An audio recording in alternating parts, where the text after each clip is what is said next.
you're new to pool and practicing the basics, or a more experienced player performing drills to improve your shot making and positional play, the Drill Partner is perfect. Mr. Pinozzo, sir, how are you? Back at it. Back at it. When are you getting your ass out here, Mike? I get to Las Vegas tomorrow afternoon. That's when it all gets real. What's the first dinner reservation, Mike? First dinner reservation. Tomorrow night I'm low key in it because I need to. When I go out to Vegas, I'm too old, man. The first night I got to get, not go too heavy food wise, not stay up too late, and get a good night's sleep, and then I can get back into stroke by Wednesday. So you're out of gear before you even touch down, is what you're saying. Pretty much. Okay. Yeah. It's weird. I mean, 2 hours. Come hang out for the whole event, and then we'll see how you're doing after day 4. Yeah. Well, nobody's that dumb. Hey, 2 hours whoops my ass, Mike. I don't know what it is about coming back. But you know what? Like, what I noticed is after all the traveling I did last year, I felt like I've been staying on this California time the entire time, because even back home, I was getting up later, and it wasn't a good look. It wasn't a good feel. But like you, I'm trying to pace myself throughout the week that is Vegas. Or actually, for me, it's the month that is Vegas. So we'll see. James says hello from Lincoln City, Oregon. Hello. Hopefully, you guys are enjoying the show. Have been enjoying the coverage and the little bit of interviews we've done. It's been a fun time out here, Mike. Like I've mentioned before, and it's like every time you look up, like I am right now, it's like something else is going on. And right now, you got all the doubles pairings that are getting warmed up and trying to find some chemistry. Yeah. When's double starts tomorrow? I think tomorrow. Yeah, I think tomorrow. Women start tomorrow, right? Yeah. And doubles. Bank pool starts today. Bank pool's today. It already went on. Right? Yeah, I think they went on the first round. I think Filler beats Sky, Billy beats Evan Lunda, amongst others. It's a cool little format. 40,000 ad is nothing to shy away from, which is pretty for cool. 12 players, that's pretty strong. For 12 players, it's real strong, Mike. I wonder how they got away with the non-sanctioned part of it, because it's 40,000. Now that I think about it, because it's got to be 40,000. It's got to be 40,001. And one. So they're just under the threshold. Okay. Correct. All right. Sweet, man. Sweet. Yeah. Well, and so the one question I do have on the Bank Pool Showdown, is where's Mr. Derby City Bank Pool? Oh, Mr. Master of the Table, you mean Federer? Yeah. Well, I don't know. It's a good question. He's Christina's out there. Pin her down. Ask her. He's a fashion model right now, showcasing his hats and his subscription service. Not an OnlyFans though, although you never know, he may at some point have an OnlyFans. He's Mr. Marketing. You know what I mean? He is. So, well, there's like I said, there 40,000 added for 12 player.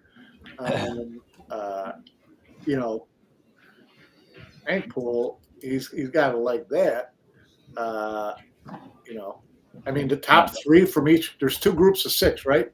The top 3 advance. The top 3 advance to a single elimination, with the top person in each group getting a bye into the semifinal, right? So that's that would be a pretty good format for him. Yeah, I mean, you got to expect the guys who have more table time with this equipment are gonna have the edge.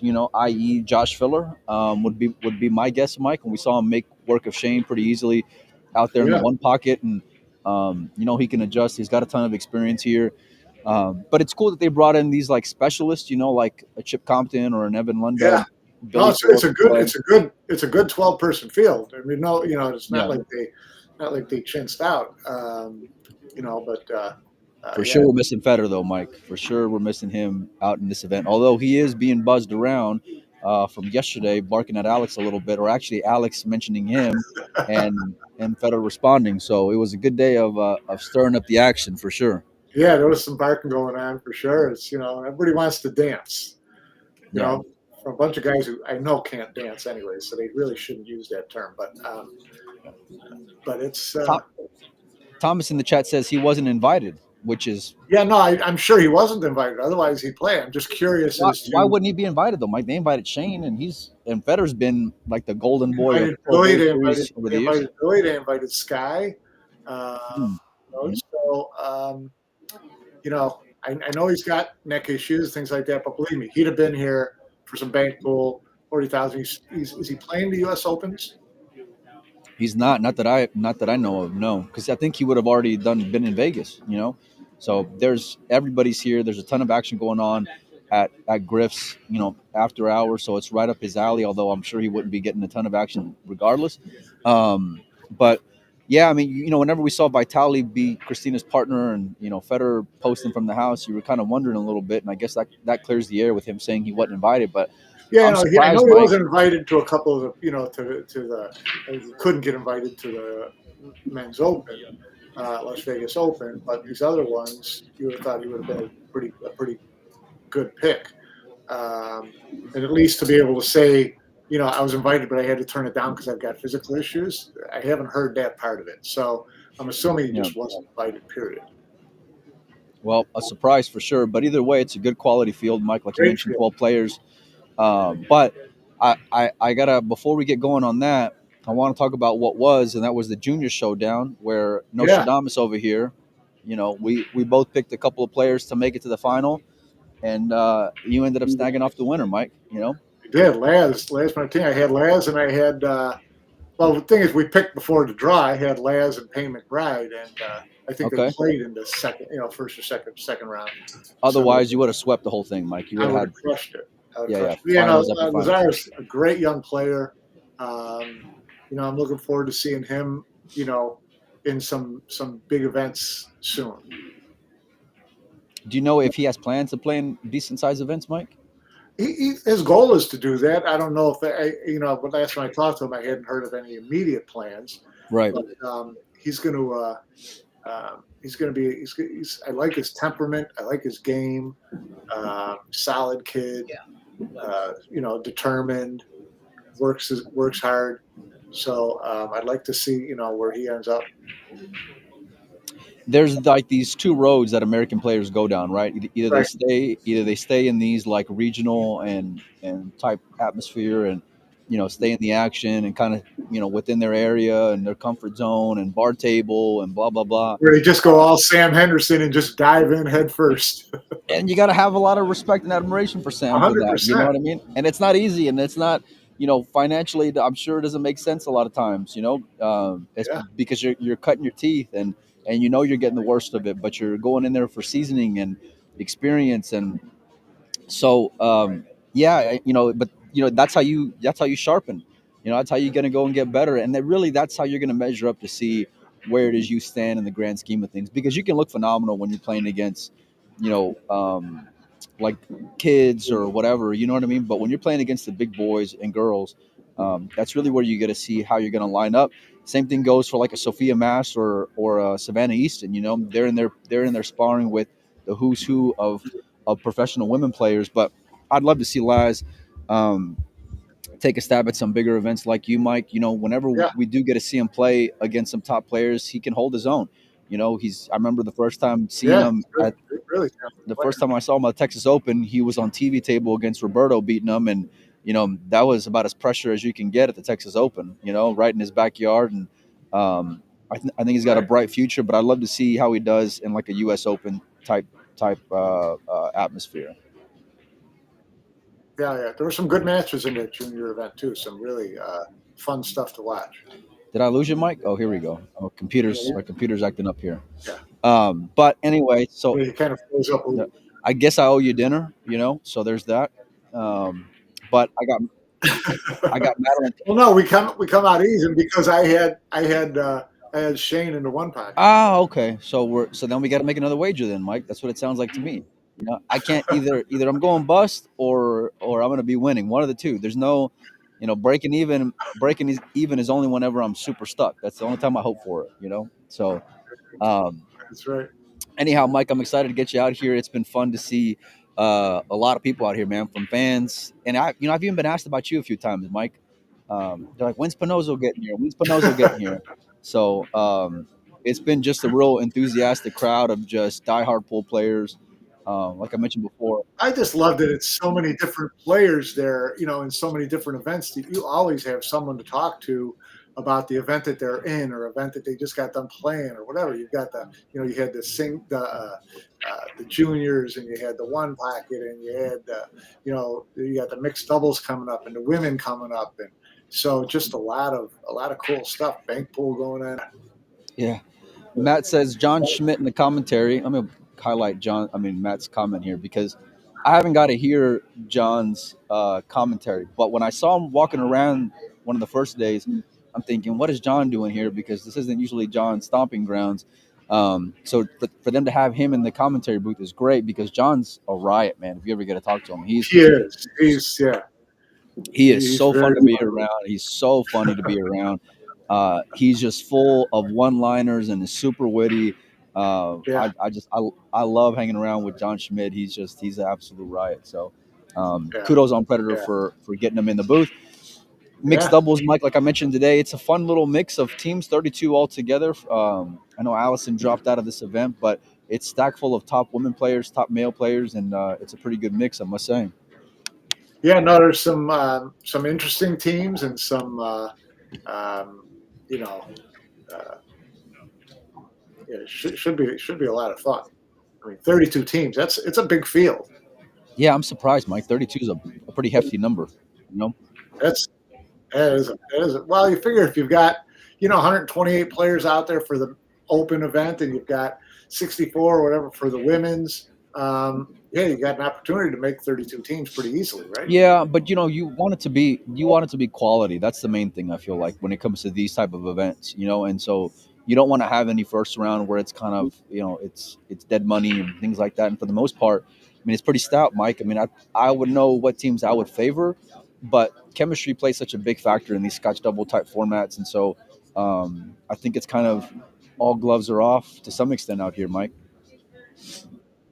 Yeah, no, it should be fun. I mean, there's some people getting a shot at this who, that's what part of it makes it fun to me is that there are people getting shots at this who aren't normally in these 16-team, mixed doubles or weren't in the Worlds because their country isn't big enough. To see a Dennis Grave in the mixed doubles with Jasmine Ocean. I mean, that's pretty cool stuff. I wonder if there's like a rift between the oceans, Mike. Why wouldn't Albin and Jasmine be on the same team? Do we have any insider information? Well, they've been on the same team every other. They've been on the same team every other time there's been an event. I don't think they've won any that I've noticed. Is Albin? I don't even think Albin's playing in mixed. I don't think he is. No, he's here though. That's for sure. Because he played in that. Yeah, maybe he just didn't feel like playing, and so she matched up with Dennis. Well, like you'll find that some of these. They're the only brother-sister duo, but like it's hard when you're in it with family. I know Federer said before, like him and Christina playing in Scotch doubles can be a little dicey. You may end up on the couch at some point, throughout that tournament. Then you have, Josh and Pia who have won the triples event they've had before. So it's a fun little balance for sure. I'm excited to see how it unfolds. There's like the Spaniards here. There's Kelly and Alex Kazakis that are here. There's quite a few of strong combinations, Mike. Yeah. So a lot of, like I said, a lot of fun ones, a lot of interesting ones. Ellen Roland and Sophia Mast, they played very well in the last doubles event. Yeah. So they were a sleeper out there in Puerto Rico, Mike, and played strong. They were deep. Yeah, they were deep. And you got a couple other, Jana Sirac, who just won the last WPBA event of last year. She's playing with Ralph Soke. Some fun stuff. Ralph ain't getting no speeding tickets, that's for sure, especially on the pool table. So his match may need to start today and then finish up by tomorrow. How about that? You know what pairing I like? Seo and Daniel Maciel. That's a pretty good combination. Let me take a look, Mike. Maybe I should have been better prepared here. I'm going to bring up the Pro Billiard Series website. That would be on. It's. Don't go out. Don't get all out of character. We gotta stay in our lanes, Mike.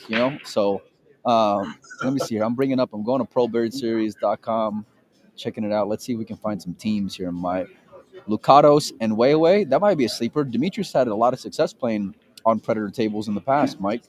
Um, Marco Tucher and April Larson, Christina Tkach and Vitali Patsura, Delgado and Ropero. I mentioned Kazakis and Fisher. Oi and Sakura.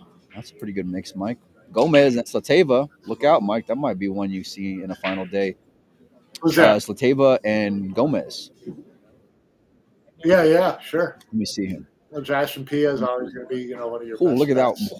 Wu Kunlin and Han Yu, Mike. That's a powerhouse. That's a strong one. That's pretty nice. And then Chang and Chow. Yeah. Masiao and Seao. I wonder how that language barrier is going to come into play. Just point and shoot. It. Yeah. Well, just most of them say when you talk about the doubles competition language barrier, they say, "Listen, we both know how to play. Just tell me where you want." Well, we saw that in Manila, Mike. Where like the Huangs and some of these guys who don't speak English very well, there was always going to be that hurdle to overcome, but they all speak the universal language of playing good position, and being able to make smart choices. And if you're a part of this 64 player field, you got experience doing both. So there's got to be a certain level of trust. But to have a fun combination that we wouldn't see otherwise is pretty interesting, Mike. So we'll see if they can. Yeah, I'm looking forward to it. I'm looking forward to the teams. It's a fun dynamic. I missed the World Cup of pool like we've said before. So to kind of get this as a little appetizer is going to be pretty cool, Mike. Yeah, it will be fun. What else we got going on today, Mike, besides the bank pool? Real quick, I know since you're Mr. Action, let's jump back into that Federer versus Alex one pocket. I know, this isn't necessarily your I know this isn't like your forte per se, Mike, but I want to get your take on it.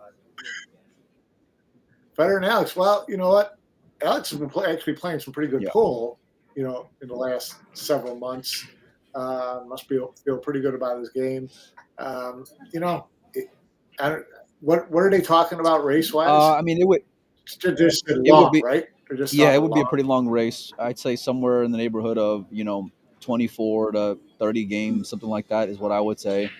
Probably over 3 days, probably under some pay-per-view platform as well. But I think it's a matchup that a lot of people want to see outside of like a Federer Shane rematch or a Federer Filler rematch. We all know how much the kid loves the money, and we know how much Alex loves playing for big money. So I talked to Alex after his TV table match, and there's certain players that I love talking to no matter what's going on because they always got something fun to say. They can always be on their toes pretty well. And there's multiple angles you can hit them from. And Alex is that type of guy for sure, Mike, And so I happened to ask him, I said, what's the word on action? And for years, like as Federer was kind of making his ranks up the one pocket ladder, everybody knew that eventually he was going to have to get to Alex. But I think him and his camp were trying to hold that off for as long as possible, knowing that, hey, we don't want to kill our action here and want to make as much money as we can on the way to, getting to the line. But I think that well is pretty much run dry. I don't think there's very many players that Federer can play at this point. But playing Alex even one pocket is the matchup that everybody wants to watch, Mike. Yeah. Do you think Alex is still there one pocket wise? Is even money with a guy like Federer? It's interesting because I forgot who I had this debate with online, but we were talking about like top one pocket players, and they kept on mentioning like Tony number one, and I was like, well, how are you getting to Tony number one? And they're like, well, he's won this tournament, he's won that tournament, and then you reflect a little bit and you realize it's been a while since we've seen Alex win a tournament, right? But then you also got to consider the other side of it, which is the action side of it, right? And Tony has lost to Alex a few times getting the ball, so it's like even though Tony's won more tournaments than Alex lately, Alex still gives him weight and wins pretty easily. So you still got to put Alex there. I know it's been a few years since we've seen him play, Mike, like in anything decent. And really, Tony's the only guy that would give him any action because Tony's just a degenerate gambler through and through, And so he just wants to get his money in. But given how Federer has made work of Tony he's played pretty much everyone there is to play. He beats Chip Compton. He beats I forget who else that Federer's played in one pocket. Tony a couple times, like I mentioned before. I think outside of Shane, there's really only one guy that Federer can play. And given the fact that Alex likes to gamble and Federer likes to gamble, Federer loves playing for big money, and this is, I think, the only route that you got right now because Shane's not in any kind of rush to play that matchup. I don't feel like. But we'll see. You never know. In the meantime, though, if we get that Alex versus Federer matchup, I know I'll be glued into the TV. There'll be a lot of action on both sides of it, Mike. And if the bets, who would you take? It's interesting. Let's call it a race to 25. It'd be 20. It'd be a race 24 because they'd play eight games a day. Well, yeah, 24, yeah. 28, whatever. Man, I don't know, Mike.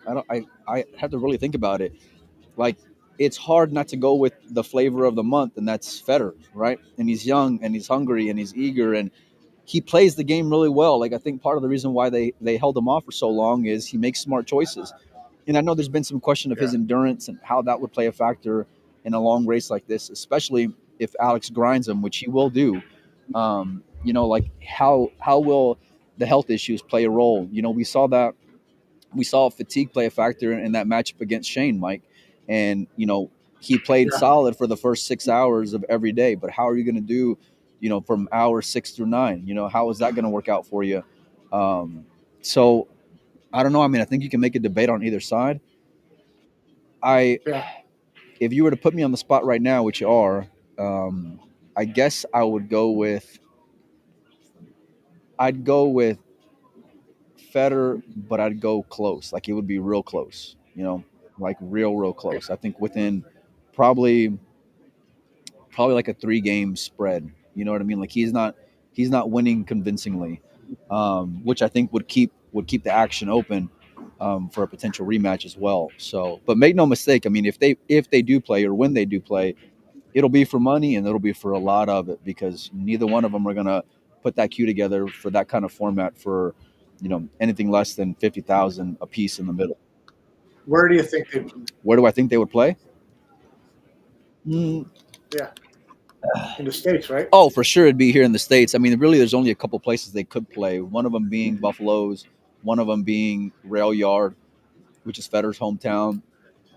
Part of these pay-per-view formats is the players getting compensated, to some extent, and so that would be a 1A matchup that people want to see. So it'd be pretty good. You'd have to imagine it'd be either on X Pool, which is out there in at Rail Yard, or Pool Action TV, which is Race Stream. But we'll see. You never know. I mean, it may end up being, if they get enough sponsors, hell, they could do it for free. So, and they would have a ton of viewers watching in to sweat it. So, yeah, I think it'll be great. I want to check out big action matches, Mike. I do. Yeah, especially. I'm sure one of Federer's stipulations would be, to allow him X number of commercial spots every push Pagulayan. Well, I don't know who would be pushing more, Federer with the FG brand or Alex with the Pagulayan brand, So, but no, I mean, listen, they're both good at what they do. They both play the game really well. Obviously, they're both in opposite sides of their careers right now, But this is currently and always will be Alex's throne, so to speak, until you take it from him, Yeah, right. And so I know people wanted to watch Dennis versus Alex, for so many years.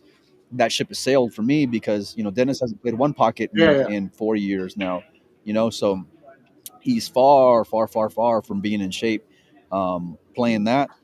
But I mean, getting those two in there with some big money on the line is what the fans want to see. And you can tell from the engagement on those posts and the amount of people and how quickly it kind of took off and got some traction. Even though the guy's not here, he's still making news from Indiana, Mike. So, but yeah, I would have loved to see him here. I would have loved to gotten that interview in person. I know Alex posted a reply a little bit earlier today, but I hope to get him on camera again and kind of talk about it a little bit more and, just see if like they can bark all they want, but if Federer's willing to play even, and the pay-per-view money's right, I'm sure that there would be some serious options as far as money in the middle between both their sides. So, and they played before. They played 10 ball before. Federer robbed them, so this will be a nice little, rematch, so to speak, Mike. Yeah, no, it'd be great. Yeah. It'd be fun. I might even watch a couple minutes at the end. You have you ever watched a one pocket match before, Mike? Ever? Well, yeah, of course I've watched a one pocket. I've been to Derby 9 million times. Oh, that's right. So I've seen one pocket matches. I watched Efren with you. Oh God, you weren't watching Efren, Mike. You were. No, I'm talking about the Efren Tony. I'm talking about Efren Tony. Efren Tony. Oh, the matchup. We were sweating in the crowd, right?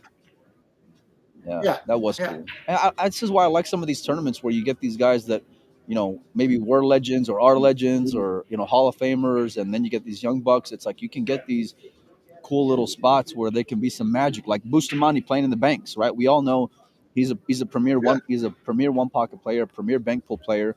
So can he kind of relight that fire and beat all these young guns? Like that would be a cool story, Mike, Really cool. Well, Alex making his run in 9 ball in Derby. I mean, that was not what you were expecting. And who would have picked that, Mike? Like you wouldn't have. And so I think in the long term, like it's more of a flash in the pan at this point in their careers. But, we all love some good stories along the way, Mike. Yeah. So what else you got, Panozzo? Well, you got men's open, the Las Vegas Open's kind of coming to a head. Let's take a look, Mike. What you guys can check out ProBilliardSeries.com. And I got to give a lot of credit here. I know I've been, I hate that I've been given just so much love to the event, Mike, that I'm at. But they actually been doing a pretty good job, like making the website super family, like not family friendly, but friendly to follow. Yeah, easy. It's easy. It's very intuitive. Yeah, it's pretty easy. Yeah, they've done a real good job. Kazakis versus Wojciech. You got your final 8. Let me see if I can share a screen here, Mike, and show you guys what we got here. Let me take a look. Let's see here. Is it coming up, Panozzo? Maybe. Maybe not. Anyway, we got Kazakis versus Wojciech, Mike. Filler versus Marco Tucher. Yep. DeLuna and Gomez. Casper. Look, I've seen this. Stefan Casper. Dude, I've seen this guy walk around. I have no idea who he is, or I had no idea who he was, I should say. But obviously he's making, more than a name for himself. But who the hell is this kid, Mike? I don't really know. I mean, you've seen him walk around. How old is he? I mean, I don't know. He may be 22 and then just look 45. I don't know. If it's the kid who I think it is, he looks a little bit on the older side. He took out Ralph. And he took out Daniel Maciel. That's no walk in the park, Mike. No, so he did. He did pretty well. Now he's into the final 8. He's got Dennis Grabe. So that'll be a good. I mean, the final 8. It's good quality in the final 8. Not knocking the field, but come on, Mike. What are you gonna say? Finish what you're gonna say over there. It's not the final 8 that would cause me to rush out and buy a ticket. No, but good thing is it's free to come sweat if you're here at the Rio, which is cool. I probably just cleared my old ticket. There you go. Yeah, they're pulling your application right now, Mike. You ain't getting the press pants anymore.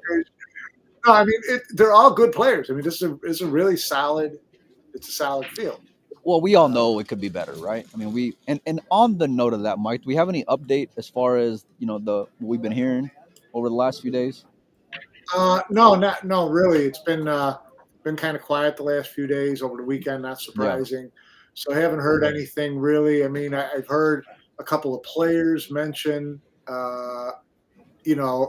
privately that they've made contact with the WPA and or Matchroom about trying to get into the European Open. So there must still be enough optimism that something's going to happen soon. But that's as much as I got right now. I've heard guys are making plans, Mike, and booking flights, so that's promising. Something's got to be. Yeah, and it could be that they think they've gotten that far, and if worse comes to worse, WPA would go ahead and give a pass on this event since they've kind of told some players they could go ahead and whatever, and then it could still fall apart for the long term. So, still a lot to be decided, a lot to be ironed out, it seems like. So, but again, the fact that there's still optimism and apparently the two sides are still talking, that's a good thing. It's a very good thing. And I think the one thing where it's different this time versus a year ago, really, is that players are hearing it from all different directions. They're hearing it from the WPA side, they're hearing it from the Matchroom side, they're hearing it from their federation side as well, Mike, from what I understand.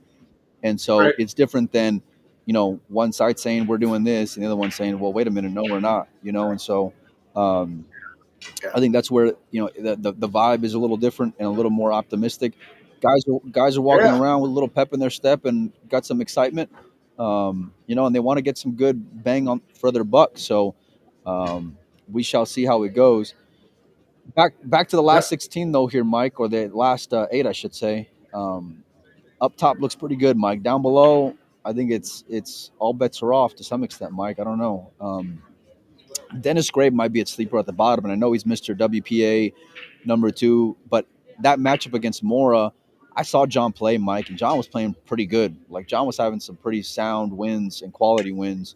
I thought he would take out Dennis, but Dennis coming through with the win, I wouldn't be surprised if he makes to the final on that bottom end, but he's got to have to fade those Filipinos if he does. He won the last. He was down 2-1, right? Yeah, he was down. Yeah, and then he was, I think 3-2 in the case game, the case set as well. So, he that was a 4-hour match, which now you're starting to get into with this best of 5.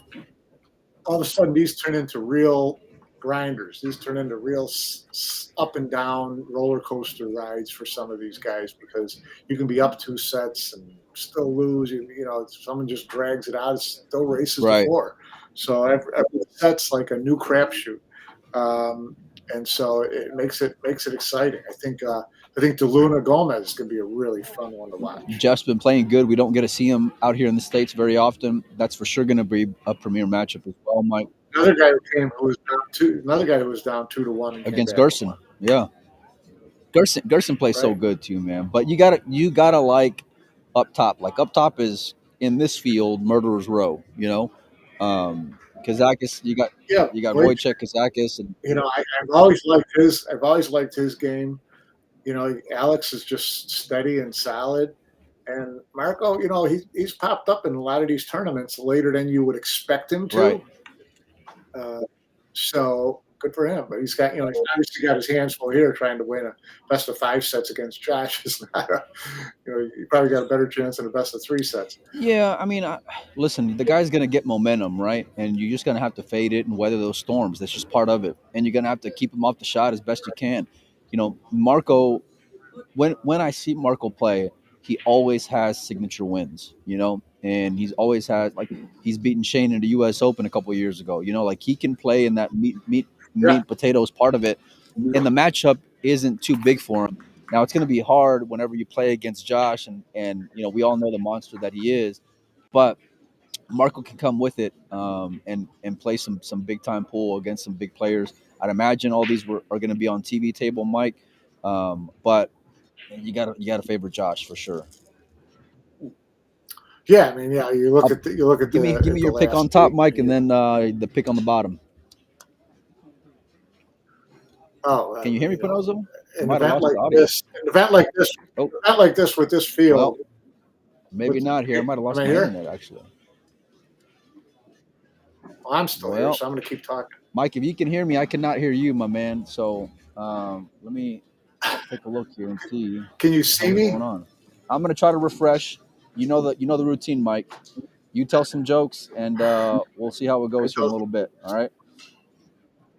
If you can still hear one of us in the chat, let us know who it is. We're looking at the top. It's hard in a field like this. All good players.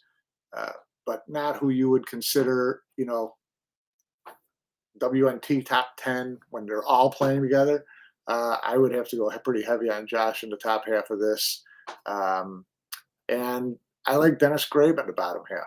I think that he's been playing well. He did win he won Maldives.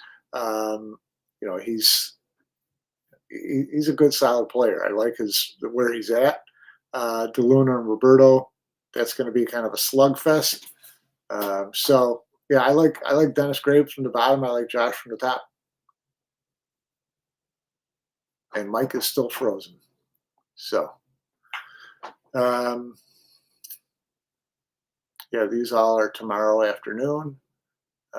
So oh God, this is not what you all want. This is not what you all want to see and hear. So tell me who you all like on the top, who all you like on the bottom. Who do you see being the final two in the final 8 for the Las Vegas Open? Give me a couple of your picks for who you like in the team event, the mixed doubles. We went through a lot of those teams. There's a lot of fun team matches out there. And bank pool. Let me know what you think. Mike, can you hear me, buddy? Yeah, can you hear me? I don't know what the heck. Prasad shows up, and all of a sudden my internet takes a dive, and all the wheels completely fall off. I'm on my phone right now, Mike. I'll show you guys a little bit of the room here, and the setup. It's pretty. It's there's a lot of people here, Mike. I don't know if you can tell.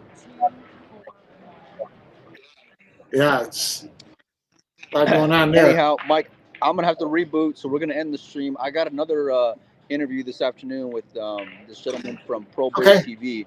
But get your ass out here already. I want some herbs and rye, and we're gonna be doing some live shows here once I charge my computer, evidently. And so we will see you guys soon. I'll see you tomorrow. And